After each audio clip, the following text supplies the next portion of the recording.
The other brief points to make before I address you in Hindi briefly is that against the entire might of this state and against the absolute Rambo statements of the Honorable Chief Executive of that state, you must not forget that the state, the investigating officer, went with a non-bailable warrant, virtually amounting to an arrest warrant, to the lowest level in the judiciary, the magistrate in Kamrup.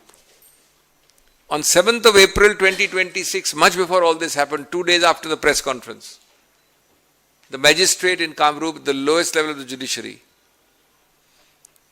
gave a reasoned order recording every allegation and contention of the state government,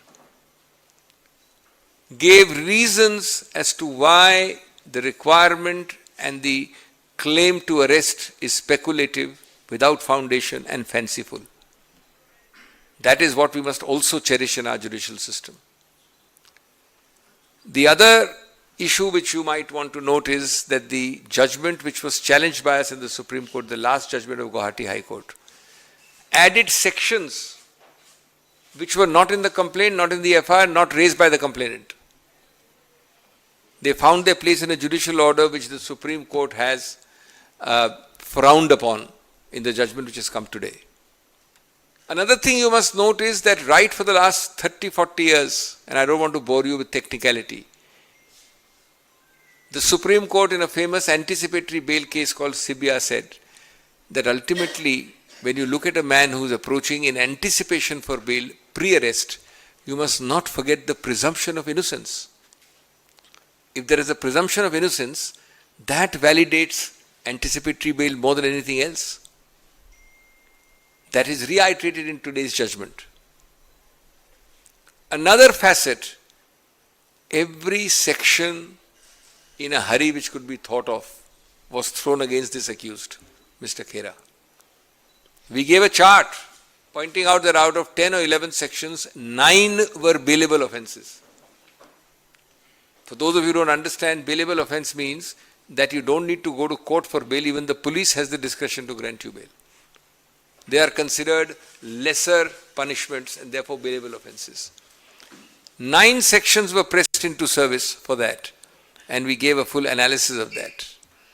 The court has also noted that in a political campaign, in the heat of the moment, these were the remarks alleged to have been made or allegedly wrongful.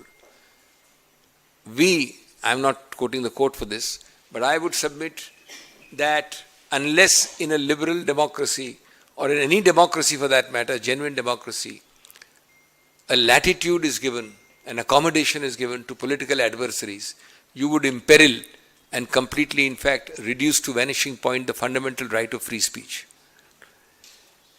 In the end, we, the Congress Party, I personally, my colleagues, hail the Supreme Court verdict. More than anything else, we hail its promptness. But along with that, I must recognize the number of junior members of the legal team who assisted me, the number of other senior members of the Congress team who came to give moral support. And remember, they had to work at breakneck speed to move 5 fora within days and hours and not in weeks. So I would want to not forget that spirit and dedication. And we also, of course, welcome Mr. Khera back. दोस्तों, मैं शुरुआत में इतना आपको अर्ज कर दूं कि ये याद रखना आवश्यक है कि हम क्या नहीं कर रहे हैं आज हम